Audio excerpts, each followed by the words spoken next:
Bueno, muchas gracias a todos entonces por acompañarnos. Vamos a continuar con nuestra agenda académica en nuestro segundo panel del día, llamado Asegurando una gestión de cobranza potente en momentos complejos de liquidez y capacidad de pago, adelantándonos a las alertas para no perder las oportunidades. Le damos entonces la bienvenida a nuestros panelistas, Jenny Grajales, Mauricio Salguero, William Lenis y Sara Costa, quien nos acompaña como moderadora. Jenny es profesional en economía, especialista en gestión de riesgo financiero, con 17 años de experiencia liderando y desarrollando equipos de crédito y cobranza en Latinoamérica. Con amplio conocimiento en metodologías y herramientas prácticas e innovadoras necesarias para incrementar los resultados comerciales y financieros del ciclo integral de crédito, administración del riesgo en otorgamiento del crédito y gestión del cobro. Mauricio Salguero es ingeniero de sistemas y especialista en telecomunicaciones con 25 años de experiencia en el sector telco. Mauricio es un profesional innovador y disruptivo, con un sólido conocimiento de los mercados latinoamericanos y europeos. Su experiencia se centra en áreas clave como el riesgo financiero, la atención al cliente y la estrategia. Actualmente Mauricio es gerente de facturación, cartera y gestión de churn en ETB. William Lenis es ingeniero industrial con más de 30 años en el sector financiero. Hoy ejerce como director nacional de normalización de banca de empresas en el Banco Da Vivienda. William tiene estudios en gerencia financiera de la Universidad de los Andes, es MBA de la UIS y estudió negocios internacionales en la EAN. Y nuestra moderadora es Sara Acosta. Sara es contadora pública, especialista en negocios internacionales de la Universidad de La Sabana, con 26 años de experiencia en el sector financiero, tesorerías y carteras, en industrias como retail Carrefour, transporte vertical Mitsubishi, belleza L'Oreal y consumo masivo de Alpina. Gracias por acompañarnos y adelante con el panel.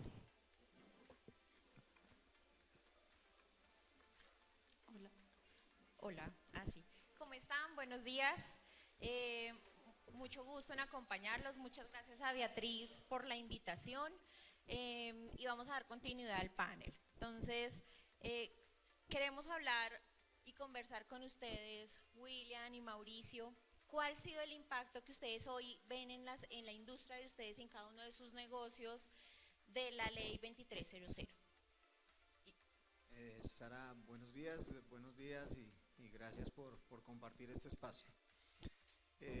Bueno, en el sector telco, especialmente en la empresa a la cual represento, que es ETB, nosotros iniciemos con el impacto que tuvimos. Realmente, arrancando la implementación de 2300, tuvimos un impacto no tanto del deterioro de carteras, sino el desplazamiento de la caja de la compañía. Sí, esto se dio especialmente por la tardanza en hacer la gestión respectiva. Nosotros tuvimos se puede decir que tres palancas, tanto para la implementación y que esto se fuera dando de una mejor manera, y entendiendo también la connotación de empresa, se puede decir pública, entre comillas, teniendo que las áreas regulatorias y de riesgo reputacional normalmente buscan asegurar al 100% cualquier riesgo que tenga que ver con regulación. Entonces inicialmente nos dijeron: no podemos llamar a nadie que no nos haya autorizado el canal de contacto. Primer punto, pues, a resolver dentro de la estrategia de gestión de cobranza, y también comenzó a mezclarse la gestión comercial porque lo vemos en un mismo ambiente.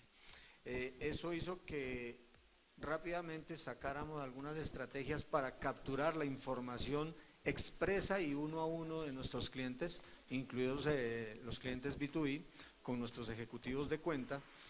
Y bueno, las estrategias nos llevaron a tener alrededor ya del 90% de la información de canal de comunicación con nuestros clientes. Chuleado esa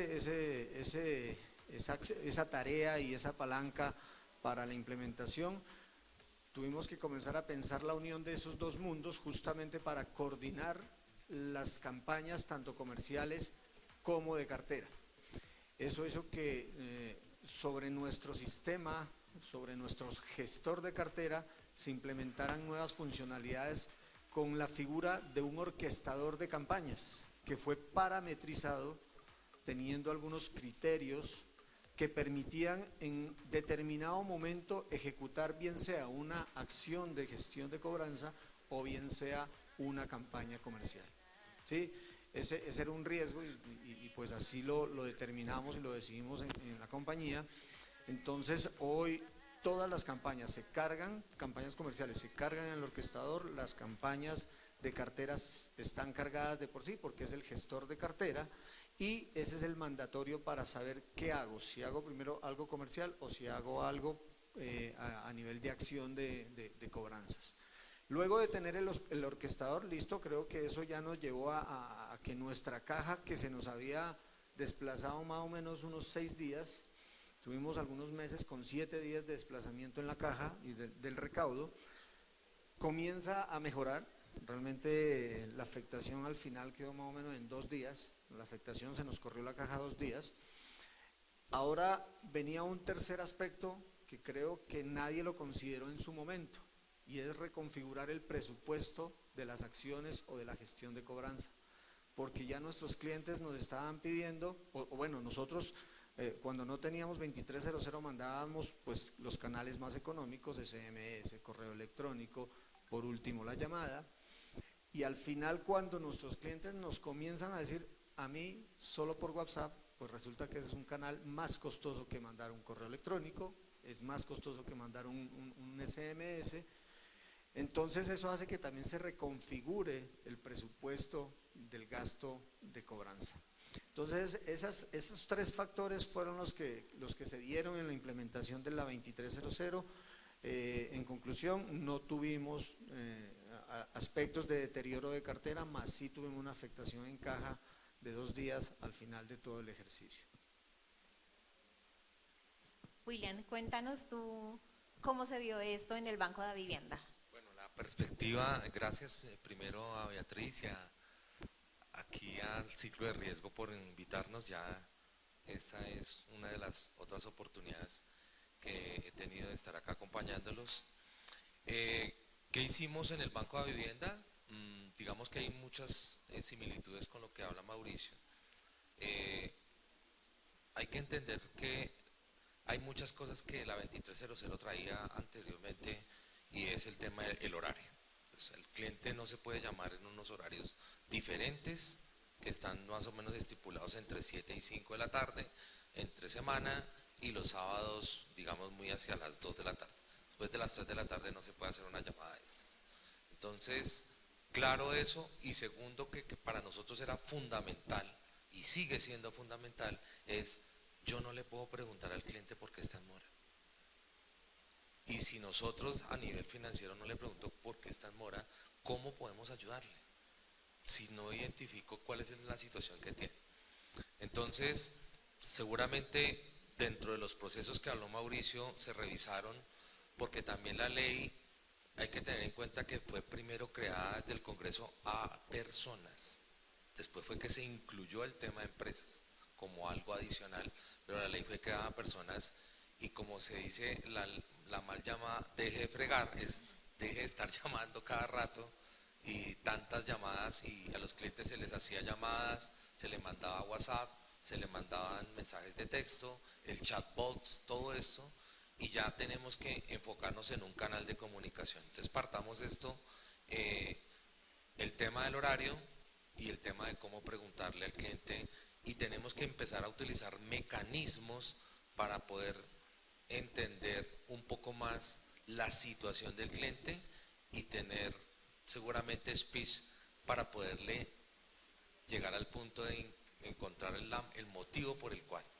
Un speech es: buenos días, William, entendemos que en este momento se encuentra en mora y quisiéramos poderle colaborar y saber, el banco está a disposición con todos los canales. Y ahí el cliente empieza un poquito a soltar. No, tengo un problema en la facturación, no, la mercancía no me ha llegado a tiempo, pero nunca le pregunté por qué está en mora.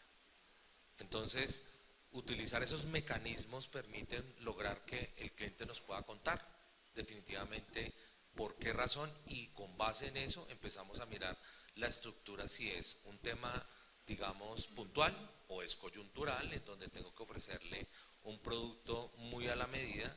Nosotros manejamos en el banco, o en el área que yo manejo, es una banca empresarial donde la banca es relacional. El cliente quiere un contacto al otro lado que lo escuche. Entonces, de pronto el chatbot no es tanto, tal vez es el canal de comunicación para encontrarlo, que es lo que debemos nosotros, y en eso tenemos que ser supremamente cuidadosos. Como lo decía Mauricio, ellos tenían que identificar cuál era el canal, eso también nos tocó hacer en el banco, para que el cliente de alguna manera nosotros pudiéramos saber si quiere que se comunique por teléfono, quiere que se comunique por WhatsApp, quiere un mensaje de texto. La gran mayoría de clientes hoy quieren WhatsApp. Eso obviamente genera un costo diferente al que probablemente se tenía, pero nuestro contacto era más telefónico por la relación que nosotros tenemos con el cliente, porque manejamos cliente pyme, pequeña, una porción pequeña masiva, que de pronto los manejamos con algunos BPOs, pero tenemos ya clientes mediana y grande pyme, y ya empresarial y corporativa, pues yo mandarle un mensaje de texto, un chatbot, no es lo más adecuado. Entonces, el impacto, como para no extenderme un poco dentro de la pregunta, no ha sido tan grande. Sí, digamos, retrasó algunos días los temas de cobro, pero creo que, como lo decimos coloquialmente, ya le cogimos la comba al palo. Y ya hoy seguramente esos tiempos se han reducido y hoy ya no se siente tanto eso. Hoy la ley 2300 no nos ha impactado de tal manera, porque hemos venido haciendo seguimientos a las diferentes áreas del banco, a los diferentes canales, y creemos que utilizar mecanismos diferentes, la tecnología ayuda mucho en este sentido, que seguramente de pronto más adelante podemos hablar, pero el impacto realmente no ha sido tan grande, Sara. Gracias, William. Bueno, tenemos algo también que sufrimos en este momento y es un desafío, porque hoy tenemos clientes que están vencidos, pero queremos seguirlos atendiendo. Entonces, en ese desafío, ¿cómo afrontamos las compañías para que no, en esa búsqueda de no perder nuestro cliente, darle algo de continuidad, no también generemos un riesgo más alto en nuestras carteras y generemos digamos que un efecto negativo? ¿Cómo lo podríamos manejar o cómo lo estás manejando tú, Jenny? Hola, buenos días a todos. Bueno, primero que todo, pues gracias, Beatriz, por la invitación. Yo actualmente trabajo para una compañía que es muy proventa, y desde el lado de crédito y cartera nos toca ser súper creativos para buscar la manera de minimizar el riesgo, pero que siempre sí o sí se dé la venta. El desafío de que nos llegue un cliente diciendo que tengo cartera vencida, pero necesito que me sigas despachando, es nuestro día a día todos los días. O sea, nosotros todos los días, nuestros clientes están generando algún tipo de proyecto de soluciones tecnológicas, el cual por algún tema han tenido retrasos, pero tienen que seguir continuando con su proyecto y no tienen flujo de caja para pagarnos. Nosotros desde el área de cobranza, ¿qué estamos haciendo actualmente? Digamos que no podemos generalizar ni tener una política para los clientes vencidos, pero sí hacemos dos tipos de revisiones. Uno sería el cliente que tiene un largo historial de crédito con nosotros, que realmente ha generado en promedio un buen comportamiento de pago y que ahorita tiene de pronto una coyuntura que no le ha podido permitir pagarnos a tiempo. En este caso, nosotros lo que hacemos es generar un plan de pagos con el cliente y sí despacharle. Asumimos el riesgo de despacharle teniendo en cuenta que es un cliente que tiene un largo periodo histórico con nosotros, y de esa manera pues vamos a ayudarle a él para que pueda llevar a cabo su proyecto. Sin embargo, también tenemos el cliente que quizás es reciente, o el cliente que desde que hacemos el análisis de crédito podemos identificar que tiene una debilidad financiera, que no tiene flujo de caja, que se apalanca 100% con sus proveedores. A ese cliente sí tenemos que buscar esas estrategias para poder darle, digamos, que el producto, que él pueda continuar con su proyecto, pero nosotros no superar la línea de crédito que ya le aprobamos. ¿Qué estrategias tomamos? Por ejemplo, si necesitas material, por favor páganos de contado este material y hagamos un plan de pago de lo anterior. También podemos decirle, si tú necesitas, por ejemplo, 100 millones, págame 120 y abonamos 20 a lo vencido. Podemos buscar alternativas financieras como compañías de financiación, como lo que es un confirming, y decirle, si tu cliente final, tienes una factura para tu cliente final, busquemos un confirming que te permita dar flujo de caja, que me pagues a mí y que puedas permitir comprar material tanto a mí como a otros proveedores y que te permita tener flujo de caja. Muchas veces ese porcentaje de cobro de costo financiero, como es un confirming, un factoring, revisamos, a veces lo asumimos nosotros, lo asume el cliente, lo dividimos, pero para nosotros es más fácil pagar un 1% y no arriesgarnos a tener una sobreexposición de cartera. También buscamos hacer planes de pago, garantizando con algún tipo de pagaré, cheque posfechado, pero digamos que lo que tratamos de hacer en la compañía en la cual trabajo es que siempre se dé la venta buscando minimizar el riesgo y la exposición que nosotros dimos. Gracias, Jenny. Mauricio, cuéntanos cómo se ve esto en ETV. Bueno, son dos mundos, ¿no? Tanto el B2B como el masivo. En el sector empresas, normalmente diríamos que nosotros estamos aprobando casi que el 100% de las ventas, ¿sí? Cuando tenemos situaciones donde tenemos clientes con cartera vencida o con servicios retirados por falta de pago en años atrás o en periodos anteriores, al final lo que buscamos es una cohesión con el equipo comercial o de producto, donde buscamos primero tener una garantía o de alguna manera un compromiso de pago de lo que el cliente nos debe, bien sea directamente sobre la cartera y que sea representativo en la cartera, o lo que buscamos es que dentro de la nueva oferta comercial que el cliente está buscando, realmente incluyamos lo que nos está debiendo, para que el cliente de alguna manera no se vea afectado hacia adelante por el tratar de pagar una deuda anterior. ¿Listo? Eso es en el mundo corporativo, en el mundo de empresas. Ahora tenemos en el mundo masivo, pues igual creo que nosotros hemos tratado de ser creativos, como tú dices. Tenemos mercados como en México, donde servicios como los nuestros de telecomunicaciones se configuran a nivel de planes muy específicos con características para pago semanal. Entonces, lo que estamos buscando es alineándonos al comportamiento y a la realidad de muchas personas y de muchos clientes que tiene nuestro país. Recordemos que estamos llegando casi al 50% de la informalidad, donde las personas reciben el dinero a diario o semanal. O no sé si ustedes tienen personas que les ayuden en su casa. Ellos esperan su pago semanal y tienen plática cada semana. El sábado uno tiene que estar pagando. Entonces, al final lo que estamos buscando es que esa realidad de clientes, esa realidad de las personas en el común, pues al final lo ajustemos y nosotros le demos un producto que se ajuste a su bolsillo, ¿sí? Entonces estamos probando ahorita algunos planes que tienen que ver con pago semanal. Eso incluye, pues lógicamente que, no sé si yo hago mucho el símil de la gente en sectores menos favorecidos, compran, no sé si ustedes han visto las sábanas con los cojines de aceite, y compran el aceite que vale 500 pesos o 1000 pesos, porque no tienen para comprar un aceite grande, 1 litro de aceite. Entonces al final lo que asumimos es eso, el cliente va pagando lo que tiene en el bolsillo y vive al día a día. Entonces al final, si nosotros como empresas no pensamos en esas posibilidades para los clientes, pues al final lo que estamos haciendo es apretándolos a una realidad que ellos no tienen, ¿sí? Entonces eso es lo que nosotros tratamos pues de contener. Hemos flexibilizado porque al final una empresa como ETV, que tiene 138 años de historia, tiene bases de clientes que se fueron sin pagar hace 50, 60 años, y nosotros en modelos anteriores teníamos marcados esos clientes para no venderles ahora, ¿sí? Entonces lo que hicimos fue flexibilizar también esas bases que son mal llamadas listas negras. Entonces al final pues ya estamos dejando menos años de historia para que pues las deudas que al final ya están castigadas y demás, pero pues en empresas como las nuestras no podemos olvidar esa deuda, ¿sí? No podemos declararlas como ya perdidas ni demás, sino que seguimos haciendo gestión.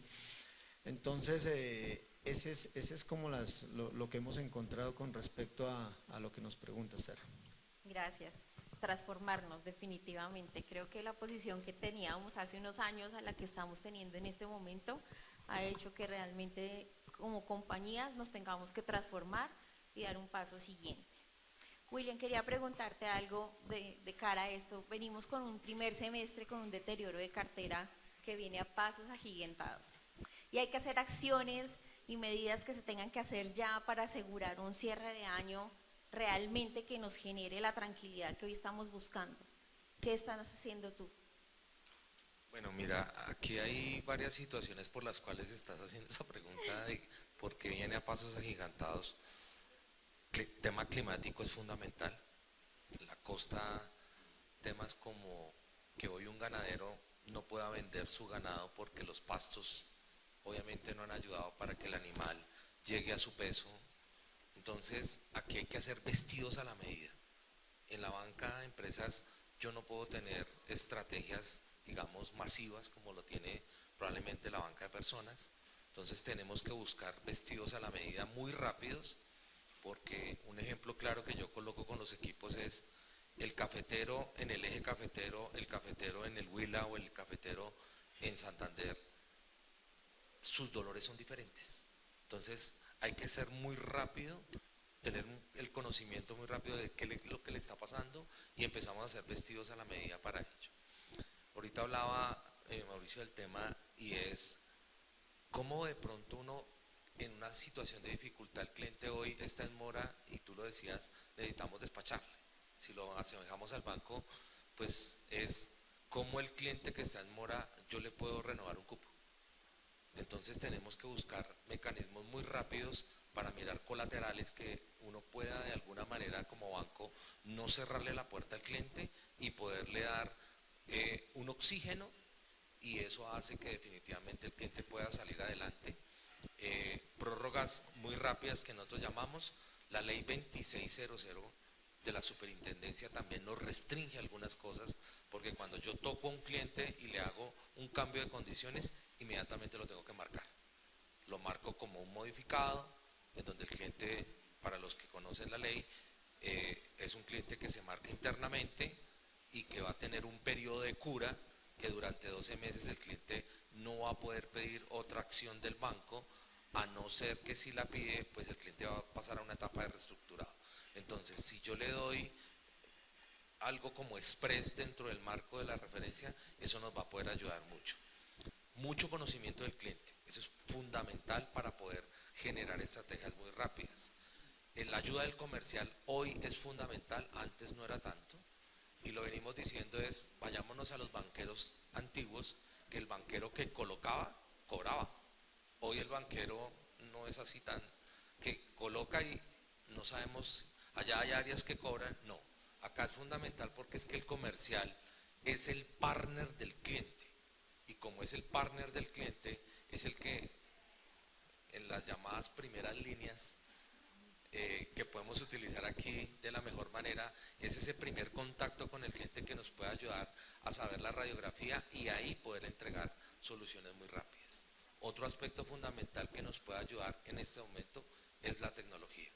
La tecnología es fundamental y lo que es los business intelligence o lo que nosotros llamamos indicador de salud financiera nos va a permitir concentrar esfuerzos en clientes que sí requieren de atención y los que realmente tienen, digamos, dentro de ese indicador de salud financiera una probabilidad alta o media de pago. Eso es como que los dejo un poquito aparte porque ellos, a pesar de que me pagan con 2, 3, 5 días, pues no me concentro mucho, pero me concentro más en los otros. Entonces la tecnología nos ayuda mucho. Yo creo que son esos aspectos que nos darían pie para poder obviamente tener un gran impacto que nos está empezando a dar resultado, no para este segundo semestre, sino un poquito más atrás. Qué bueno. Definitivamente un año retador. Pensando en esto mismo, con años retadores, con unas carteras realmente afectadas, sí es clave tener el equipo, el mejor equipo, el equipo que le meta pues todo a llevar adelante el proceso. ¿Cuál es el liderazgo que hoy estaríamos buscando en nuestras áreas para que en situaciones como las que estamos viviendo ahorita nos ayuden a pasar como este charco y poder avanzar en el proceso de la cobranza? Jenny, cuéntanos. Bueno, yo creo que actualmente los líderes de cobranza tenemos que ser líderes integrales. Ya está pasado a recoger que el financiero está detrás del escritorio solo haciendo análisis de documentos. Yo creo que el líder de crédito y cobranza tiene que también ponerse la gorrita, como nosotros lo llamamos en la compañía de ventas, y salir a conocer el cliente, conocer la necesidad de nuestros clientes y, como tú lo decías, hacer un vestido a la medida. Yo creo que es importante, no podemos clasificar a todos los clientes de la misma manera, ni todos los clientes tienen el mismo problema. Entonces es importante que el líder tenga esa visión estratégica desde su posición. También tiene que ser una persona muy flexible, creativa, tiene que ser audaz y estar pendiente de todos los cambios que hay en el ambiente, como cambios políticos, cambios en general, todo lo que puede pasar, como vivimos hace poco una pandemia, y ser creativo y tomar acción pertinente y rápida. Tiene que ser también una persona que conoce a cada uno de sus equipos y tiene que conocer tanto las habilidades como las debilidades de cada persona de su equipo y generar un plan de desarrollo personalizado. Igual que nuestros clientes, a nuestros equipos no los podemos manejar de la misma manera.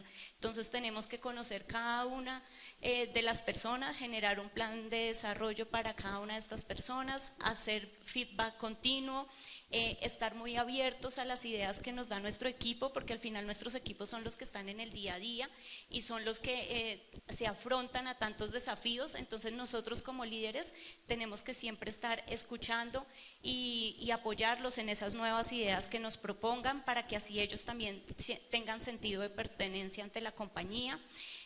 También es importante que el equipo sepa que nosotros somos líderes que podemos ayudarlos en todos los desafíos que tengan, tanto técnicos como emocionales, porque también no podemos dejar de lado que trabajamos con personas y es importante pues también conocer todos los objetivos personales que cada una de las personas de nuestro equipo tienen. Gracias, Jen. Mauricio, ¿tú qué dices? Bueno, yo lo veo un poco más por el lado de ser líderes asociativos.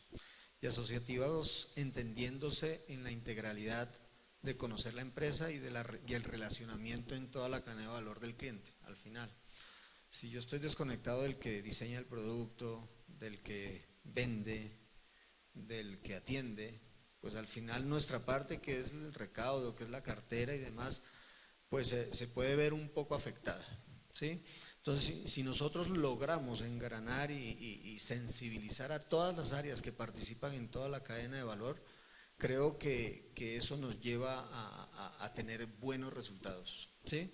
Y buenos resultados tanto para la empresa como para los clientes, porque al final si nosotros le vendemos a un cliente algo que no va a poder pagar, pues lógicamente que desde la entrada estamos perjudicando es la salud financiera de ese cliente y lógicamente que se va a convertir en un problema a futuro para la empresa.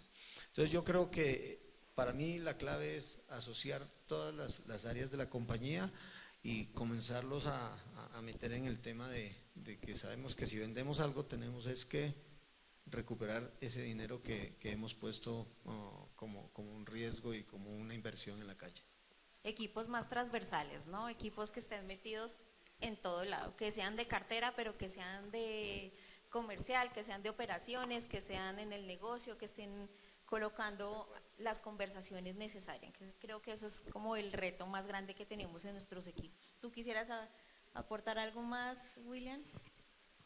Sí, yo creo que aquí nos toca como evolucionar cada semana. Nosotros hemos tenido situaciones en donde los bancos acostumbramos a manejar la cartera por rangos de mora, 30, 60, 90 carteras improductivas. Hoy seguramente, no sé si eso debemos estarlo cambiando. Hoy el banco está en un proceso de tener ecosistemas que permitan mirar los temas de los sectores. ¿Por qué? Porque es que Hay clientes que pueden estar en un muy buen sector, pero el cliente está afectado. O hay clientes que pueden estar muy bien, pero el sector está afectado. Y ahí hay que tomar decisiones muy rápidas. Entonces, como líderes, yo creo que nosotros tenemos que estar propensos todo el tiempo al cambio. Y a veces hay que dar ese giro timonel tan rápido y que los equipos lo acojan de tal manera que pudiéramos de alguna forma hoy decirle a un asesor que ya no medimos la cartera por rango sino por sectores. Prácticamente él dice, pero ¿cómo lo hago?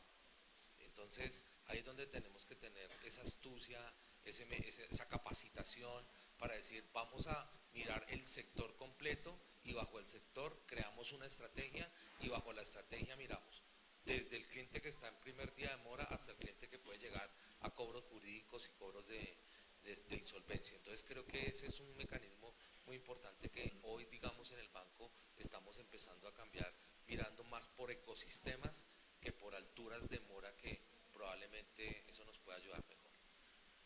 Muchas gracias, William. Tenemos un desafío también muy grande que también nos puede ayudar muchísimo en este momento y es la tecnología. Con la tecnología nos apalancamos con muchísimas cosas dentro de nuestras compañías, con bots, con chatbot, con un montón de cosas que no solamente de cara al cliente, sino también de cara a los procesos internos de nuestros equipos que hagan que sean más eficientes, que la operatividad no nos consuma y que podamos generar ese rol hacia el cliente externo. ¿Cómo lo están viviendo hoy ustedes tres en sus compañías el tema de la transformación digital, toda la parte de tecnología? ¿Se están apoyando, no se están apoyando? ¿Qué estamos haciendo? Bueno, desde nuestro lado estamos trabajando fuertemente en la transformación digital, pero estamos tratando que toda esta transformación digital sea simplemente una herramienta que nos ayude a tomar decisiones y que nos ayude a tomar una estrategia o como una analítica. Pero desde mi cargo y desde la compañía donde estoy trabajando, no estamos tomando la tecnología como que sea una herramienta, como que sea un apoyo, por ejemplo, para cobranza. Nosotros la cobranza la hacemos muy personalizada. En el tema de crédito nos han apoyado un poco más la tecnología porque pues estamos buscando herramientas que nos ayuden a generar quizás un score que nos pueda dar una calificación del cliente, pero sin olvidar que la parte cualitativa de revisar a una empresa también es importante. Entonces, digamos que estamos haciendo ambas cosas, la parte cuantitativa, que todo esto se hace por medio de herramientas digitales, pero en paralelo no olvidamos la parte cualitativa, que es todo ese acompañamiento que nosotros le hacemos al cliente, a nuestras áreas de ventas, que realmente le genera un valor agregado a la compañía y a nuestros clientes. Bueno, aquí hay un tema y es que uno como banquero quisiera tener en una sola base de datos toda la información del cliente, pero a veces nuestros sistemas hacen que tengamos plataformas diferentes y eso hace un poco más dispendioso el trabajo. Yo creo que la tecnología nos ayuda mucho y aquí es mirar de acuerdo a la situación del cliente qué le puedo ofrecer. Hablemos un tema específico en lo que tiene que ver con los clientes que hoy en los comercios tienen sistemas que nos permiten manejar todo lo que tiene que ver con las adquirencias. Hoy lo que nosotros pretendemos con el cliente es buscar soluciones, ojalá a largo plazo duraderas, pero si yo extiendo plazos estoy generando una situación de riesgo. Y el PDI que llamamos nosotros, que es la probabilidad de incumplimiento de un cliente, en la medida en que yo no tenga unas garantías o unos colaterales, pues va a generar un mayor costo de riesgo en el banco.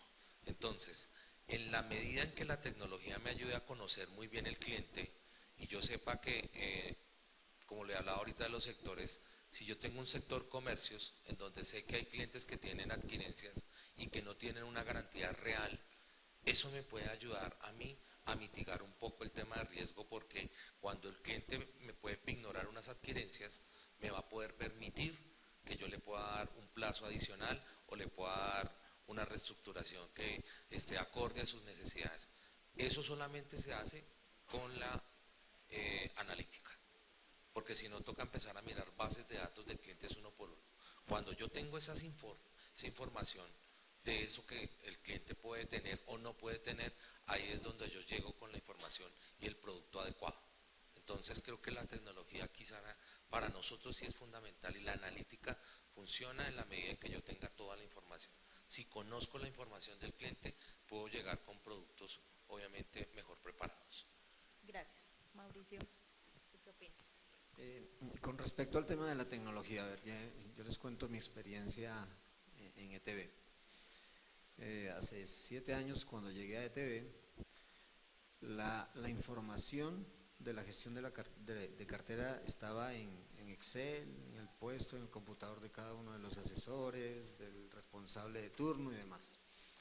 Al final, por buenas prácticas en mis vidas pasadas con mi anterior empresa, definitivamente la necesidad de tener una herramienta y una plataforma que pues en este caso es el denominado gestor de cartera, hace que el mundo nos cambie y que sea un antes y un después de haber implementado la tecnología, ¿sí?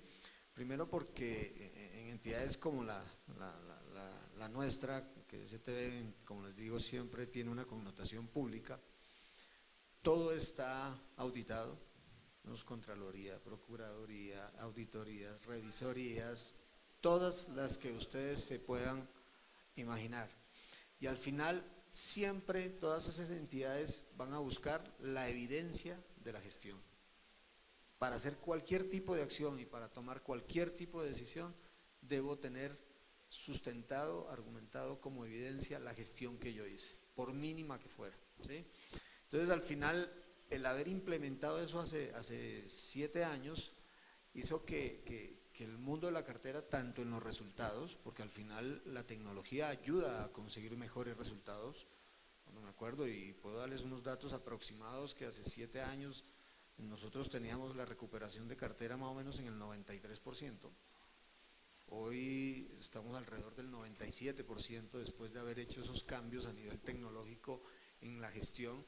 Y ahí es cuando uno se da cuenta que definitivamente hoy, si no tecnificamos nuestras operaciones, si no nos apoyamos con la tecnología, al final es algo que nos deja fuera del mercado, que nos deja con indicadores de resultado que no son los mejores para el negocio. Gracias, Mauricio.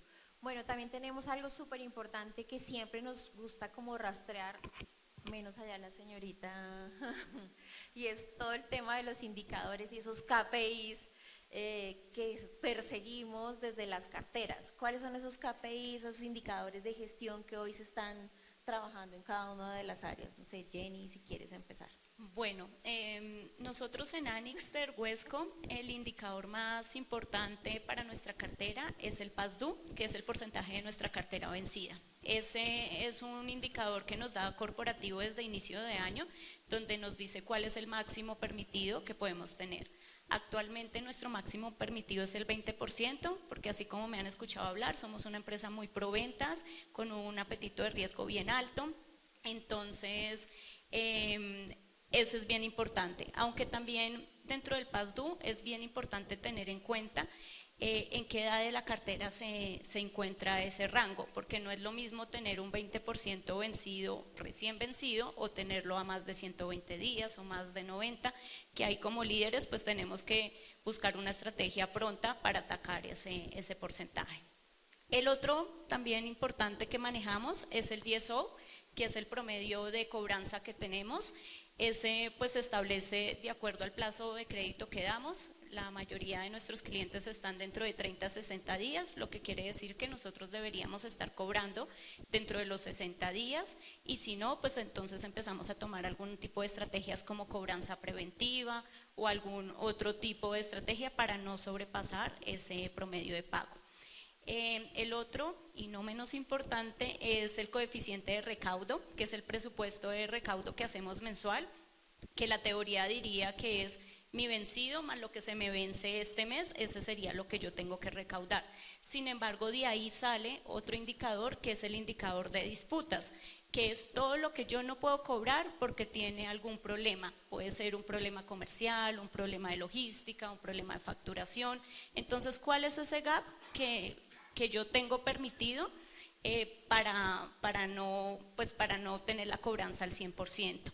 Y ese tema de disputas también es un indicador que tenemos que revisar mensualmente en qué bucket se encuentra, por qué no estoy pudiendo recaudar ese dinero, si es un problema comercial y bueno, como les dije anteriormente.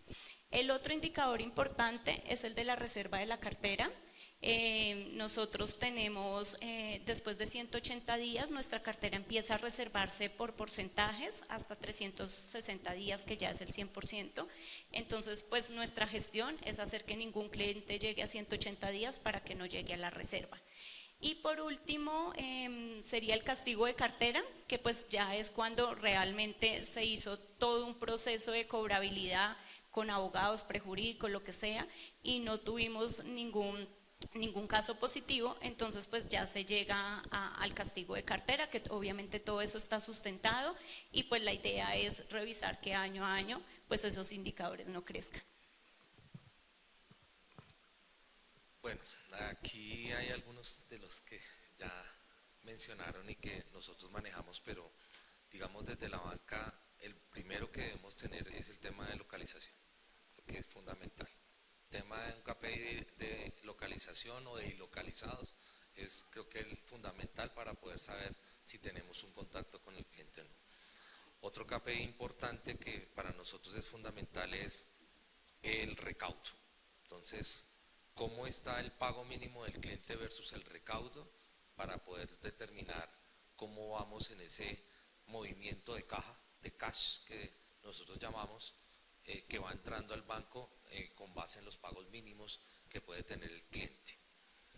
Para no repetir algunos de los tuyos, otro que también podemos y que tenemos es el tema de los compromisos de pago. Hay clientes que empiezan con compromisos de pago al inicio de mes, pero ese compromiso de pago se va corriendo. Entonces estamos haciendo una tarea supremamente juiciosa todas las semanas, en donde a las regionales, donde nos reunimos con ellos, vamos mirando cómo va el indicador de compromiso de pago la primera semana y hasta dónde va ese compromiso de pago. Porque cuando uno hace una llamada a un cliente y el cliente en los primeros días del mes se dice te pago el 28, ese cliente no te paga. ¿Sí? Entonces tratamos de generar compromisos de pago a corto plazo, o sea, semana tras semana, y los vamos monitoreando a través de un KPI que nos permita entender cómo se van comportando, porque al final, y creo que esto no es un secreto para todos, nuestros clientes casi nos pagan la última semana. Y ahí es donde tenemos digamos, el trabajo más fuerte, pero tratamos de que eso se anticipe. Y hablábamos algo del tema de las cuotas, que creo que en la antesala aquí, y es fundamental. Hoy, antes uno, en la banca uno le decía a nuestros asesores, digámosle al cliente que divida la cuota. Si un cliente tiene que pagar 100 millones de cuota, pues no es lo mismo pagar 25 millones cada semana que pagar los 100 millones la última semana, o dependiendo del monto. Entonces, esas prácticas a veces nos toca utilizarlas. Entonces, ese KPI va muy bien acompañado del tema de los compromisos de pago. Hay muchos de los que acabamos de mencionar, pero otro que viene de la mano ya en la parte jurídica, pues son todo lo que tiene que ver con los temas procesales, en donde vamos mirando los KPI cómo van funcionando, de acuerdo a las etapas procesales, cómo va avanzando el proceso, para mirar de acuerdo a eso si tomamos decisiones o no, o si probablemente podemos hacer un arreglo comercial con el cliente sin llegar a un término de instancias jurídicas ya definitivas. Creo que son como los adicionales que nosotros podemos tener, además de los que pudieron haber comentado ahorita. Gracias. Mauricio, ¿tú qué opinas? Bueno, aparte ya de todos, creo que muchos perseguimos esos indicadores. Yo complementaría, especialmente, personalmente me gusta seguir los indicadores tempranos, que pueden ser unos indicadores que financieramente no sean muy visibles a nivel ejecutivo o de dirección para arriba. En nuestro sector, especialmente, y siendo nosotros responsables también del riesgo crediticio, al final siempre estamos monitoreando a diario las aprobaciones de ventas, ¿sí? Entonces ese saber a cuántos clientes le aprobé entrar a mi empresa con algún tipo de servicio, es un indicador que siempre estamos mirando, pero ese lo estamos relacionando inmediatamente con la primera facturación del cliente, asociado tanto al pago al vencimiento, ¿sí?, al vencimiento de su primera factura, y adicional el monitoreo general de toda la planta en lo que tiene que ver con la suspensión del servicio. A diferencia de varios sectores, nosotros tenemos una herramienta que es muy poderosa para la recuperación de cartera, que es la suspensión del servicio cuando un cliente no paga, ¿sí? Entonces, al final, ese es un indicador que normalmente debería estar muy estable cuando la cartera se está comportando bien.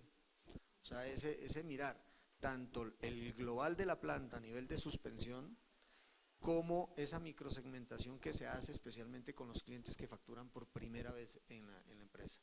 Que cuando uno va y mira esos dos mundos, y cuando las cosas no funcionan bien desde la entrada del cliente, dándole una buena bienvenida, dándole información importante de cómo va a ser su proceso de adaptación a la empresa que acaba de contratar, pues al final les puedo dar algunos datos. O sea, la suspensión, por ejemplo, de clientes nuevos, hay momentos que se triplica con respecto a la del total de la planta, ¿sí? Entonces, eso comienza a ser un problema, y es un problema que debe monitorearse y se tiene que ajustar con toda la cadena de valor previa a la facturación por primera vez y a la gestión de cobranza por primera vez.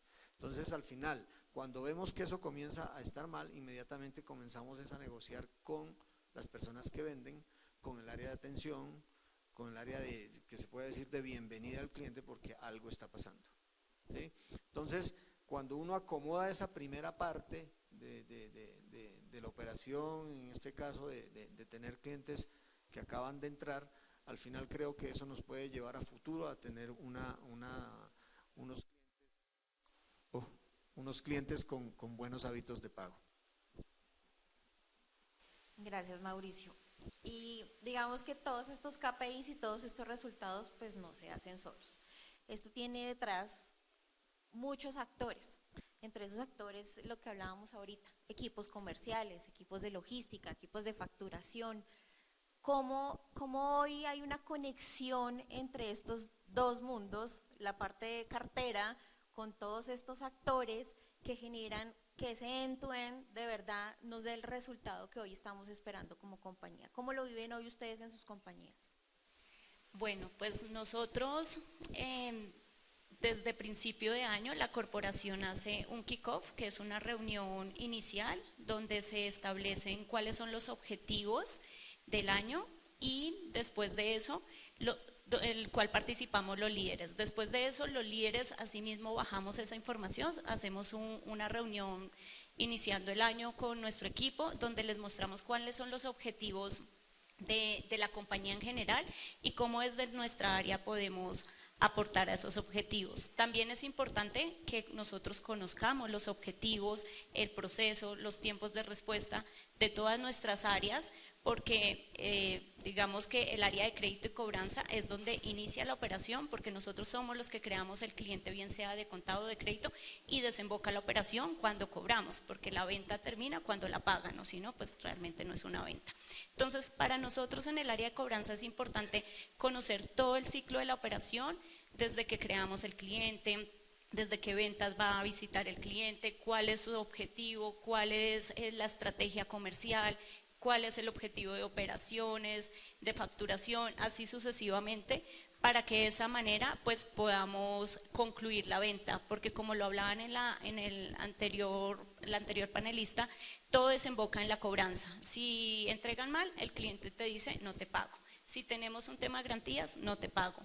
Todo desemboca en la cobranza. Entonces, los gestores de cobranza tenemos que conocer todo el ciclo para poder hablar con la persona que corresponda y poder solucionar este tema.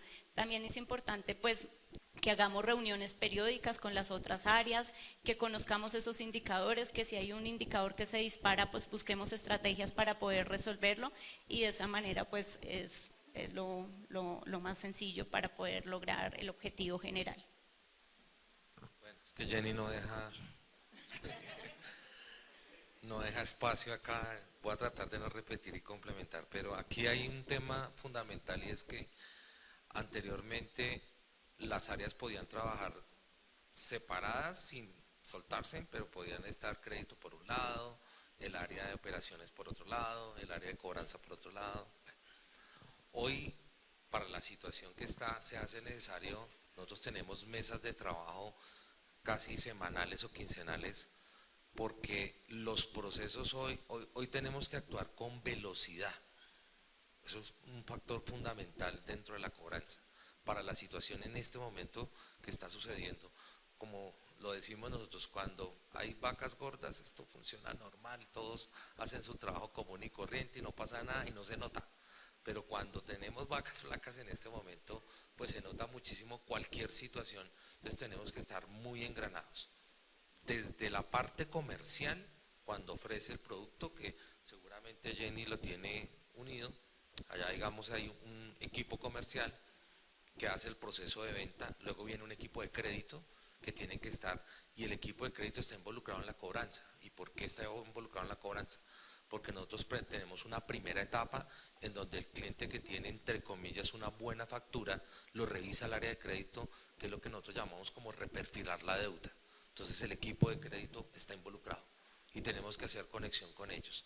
Si el equipo de crédito no lo puede hacer, entra la parte de cobranza cuando ya tiene moras más avanzadas, pero tenemos que estar interconectados. Luego viene la parte, digamos, de operaciones de cartera, donde nos tiene que dar velocidad para hacer todos los procesos.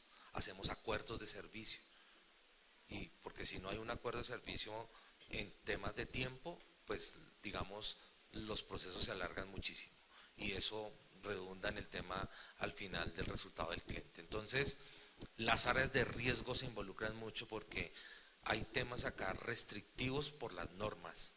Entonces a veces las normas no nos dejan mover mucho. Antes le podía dar a un cliente una prórroga que nosotros llamábamos como una facilidad de pago.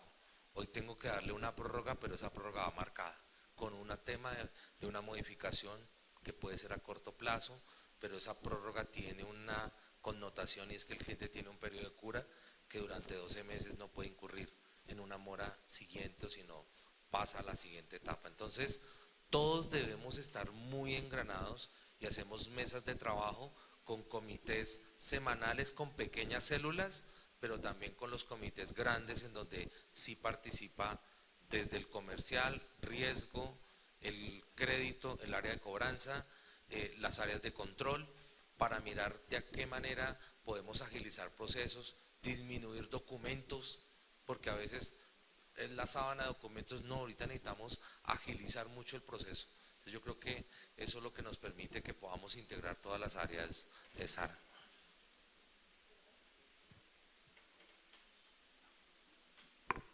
Muchas gracias, William. No sé si el público tiene preguntas. Tenemos como 5 minuticos más.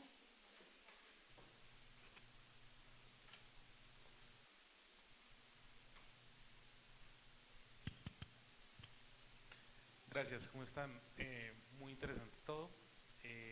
Digamos que mi pregunta va muy enfocada al tema de la insolvencia y pues digamos revisando un poco los antecedentes recientes que ha publicado la Superintendencia de Sociedades respecto a la admisión de nuevas empresas a procesos de insolvencia, pues se ha visto un incremento cercano al 20% respecto al último periodo evaluado.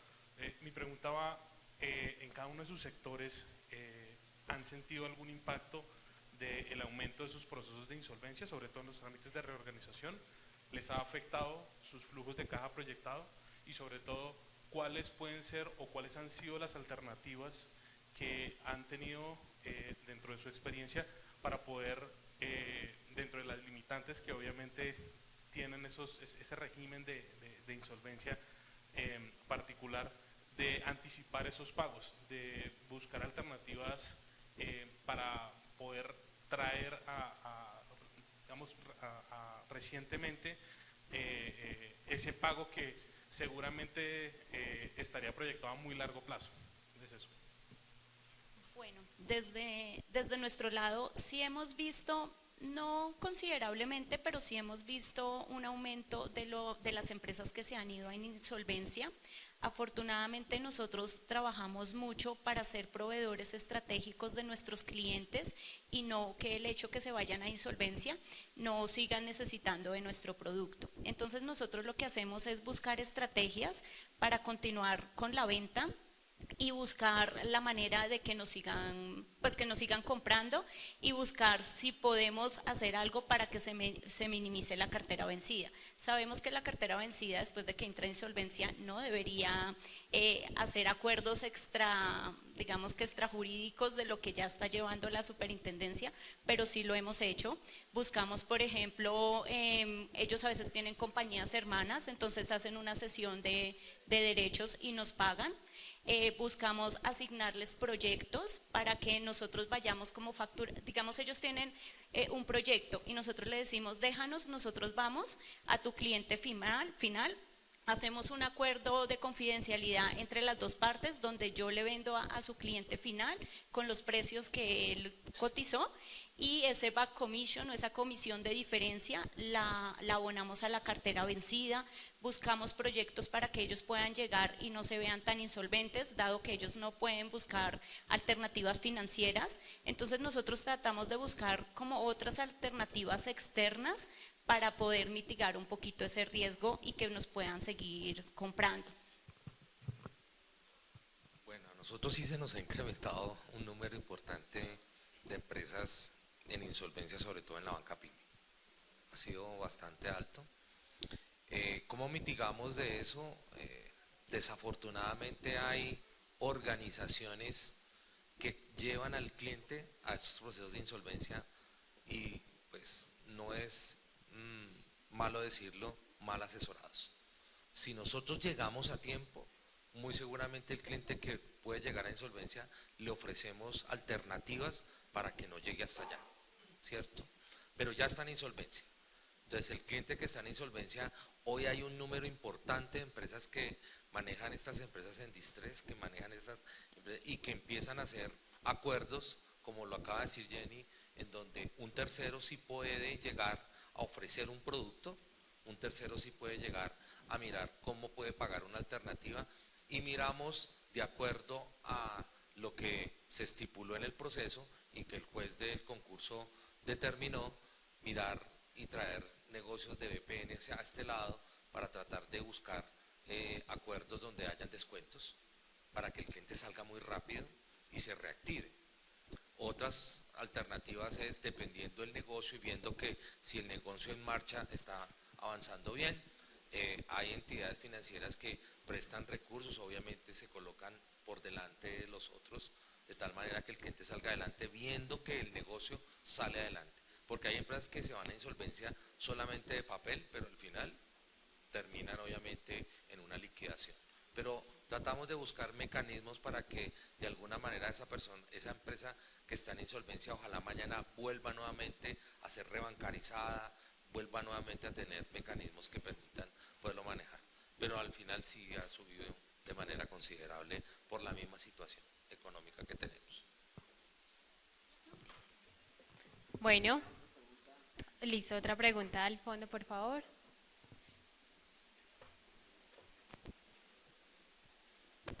Muchas gracias, muy interesante el panel y esta pregunta es más como estilo reinado, ¿sí? Si hoy tuvieran la posibilidad de implementar una solución de inteligencia artificial que impactara uno de los KPIs que ustedes nombraron, ¿cuál KPI la utilizarían para impactar ese KPI y qué resultados estarían esperando que la solución les diera desde el punto de inteligencia artificial? Mientras piensa. Me la dejó más ahora sí me la dejó difícil. Antes era más fácil. O sea, para mí uno de los temas más importantes para mejorar el KPI y poder dar mayor atención y concentración es el que le acabo de decir, que es el indicador de salud financiera. Para nosotros es una herramienta fundamental. ¿Por qué? Porque yo concentro esfuerzos en los clientes que más me necesitan y en los que no a veces me pongo a hacer llamadas sabiendo que el cliente me paga a los 3 días, a los 5 días. Entonces, para nosotros el indicador de salud financiera es fundamental porque si los clientes tienen una alta o media probabilidad de pago, en la historia a través de la analítica, es un cliente, no es que lo deje de lado, lo voy monitoreando, pero concentro esfuerzos en los que no tienen una baja probabilidad de pago, en esos son los que me concentro. Entonces, esa analítica y ese KPI es el que me permite hacer más ágil los procesos y concentrarme más en los que necesitan y en los que no. Creo que el cliente que nosotros llamamos pago orgánico, y es el que paga solito, sin ni siquiera hacerle una llamada, ni mandarle un mensaje de texto. Ese sería para nosotros ese. Bueno, para mí creo que de hecho algo que nos falta en la compañía, en Anixter donde estoy trabajando, y me gustaría implementar en el tema de la inteligencia artificial, es en la parte de crédito. Nosotros recibimos los estados financieros de la compañía, de cualquier compañía, y tenemos que empezar a digitalizarlos en el programa que tenemos para que ese a su vez empiece a sacar indicadores, dependiendo de los indicadores que para nosotros son importantes. Pero esa manual puede generar errores o es un tema muy manual que los analistas gastan mucho tiempo.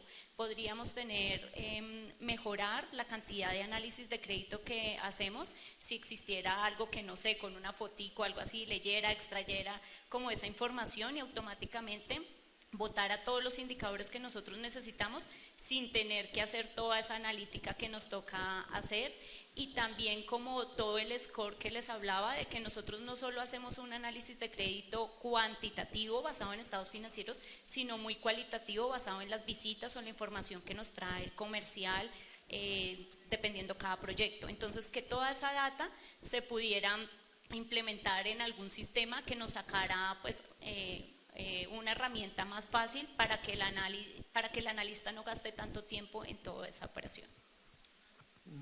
Para mí dos: mejorar la contactabilidad y la eficiencia en el gasto de cobranza. ¿Alguna otra pregunta? La última. ¿No? Bueno, un aplauso entonces para nuestros panelistas.